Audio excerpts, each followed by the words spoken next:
Morning students. Well, I hope you all are fine. Today we will continue this chapter, lesson number 5, industries. And today we have to discuss the factors affecting the location of industries. And we will discuss about non-geographical factors like capital, government policy, bank, credit facilities, and an efficient organization. The first one is capital. Capital means पैसे से है यहाँ पे. Capital is one of the most important factor while setting up an industry, and most of the industries are capital intensive and required a huge investment. Well, capital is the most important factor for establishing any industry. No, you have to invest money. पैसा invest करना पड़ता है. Not only on the industry, जो day to day काम होते हैं, जो raw material आएगा, workers की salary से लेके सब कुछ. It depends on the इसीलिए क्या है capital क्या है, one of the most factors include किया गया है.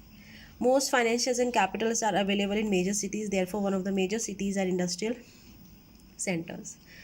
Now, सबके पास अब इतना पैसा नहीं है ना, तो आपको अरेंज करना पड़ता है फाइनेंसर से, लोन लेना पड़ता है या अदर चीज़ें आपको अरेंज करनी पड़ती हैं. और इसीलिए क्या है, most of the financial capitalist, पूंजीवादी पैसे वाले, they are available in major cities. Therefore most of the major cities are in industrial centres. Now, the efficient and enterprising organization and management.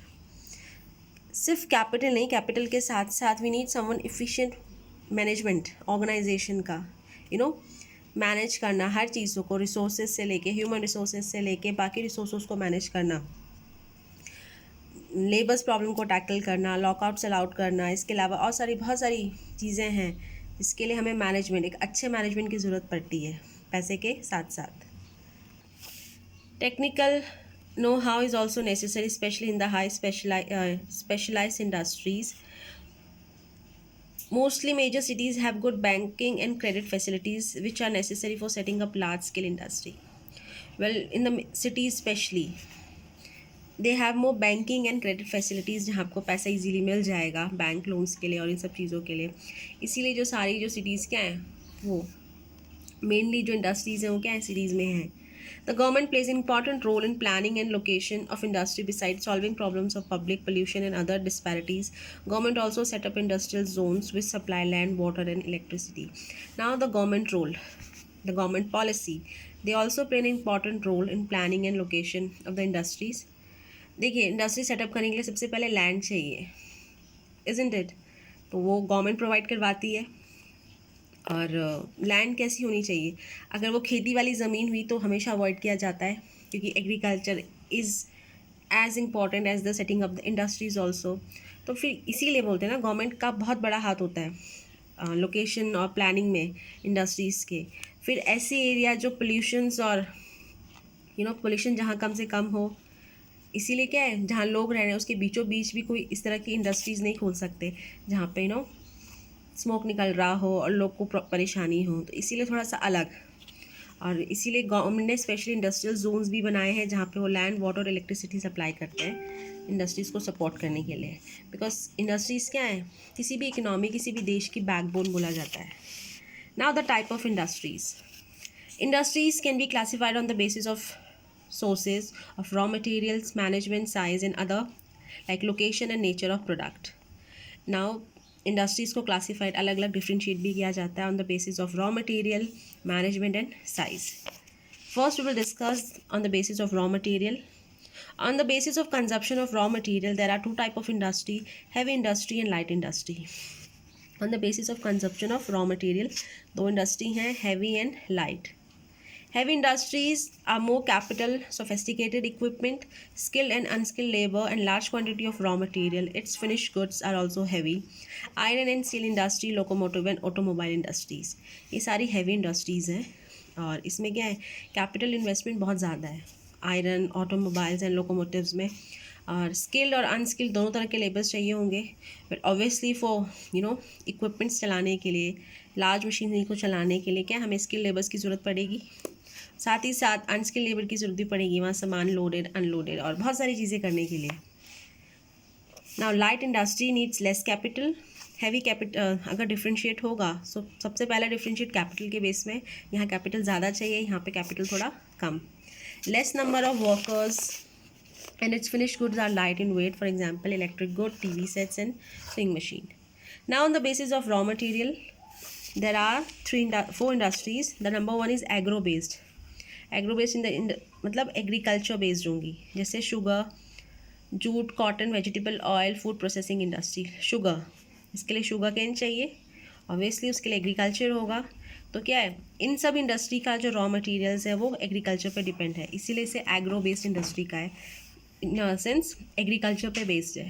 Now the mineral based industry, obviously they need minerals, iron and steel, aluminium, cement, ये सब क्या है, निकाले जाएंगे पहले raw material से, उसके बाद इनको बिल्डअप किया जाएगा. शिप बिल्डिंग इंडस्ट्री, ये भी क्या है, मिनरल बेस्ड इंडस्ट्री है. Now the animal based industry, it means in depends on animal for raw material, like woollen, silk, dairy product जो दूध से बने हुए हैं, उसके लिए मेन रॉ मटेरियल क्या है, milk, and obviously we are getting it from the animals. Leather industries, well we should avoid using wearing leather products and using it, क्योंकि इसके लिए क्या है, एनिमल्स को हंट किया जाता है. Now the forest based industry which receive their raw material from the forest product, paper, cardboard, tanning, leather, lac and timber industries. Timbers जो बड़े बड़े लॉग्स हैं लकड़ियों के, they all are taken from the forest. So these are the four industries जो on the basis of raw material. One था consumption of raw material, okay, and the second one is sources of raw material. Now the next one, well some of the pharmaceutical industry also depend on the forest product and medicine plant for the manufacture of drugs. well जो दवाइयाँ बनाती हैं जो industries, वो भी क्या है, बहुत सारे फॉरेस्ट पे डिपेंड है, मेडिसिन प्लांट वहीं से मिलते हैं, isn't it? Now the next is management. On the basis of management, there are three types of industries: private, public and joint sector.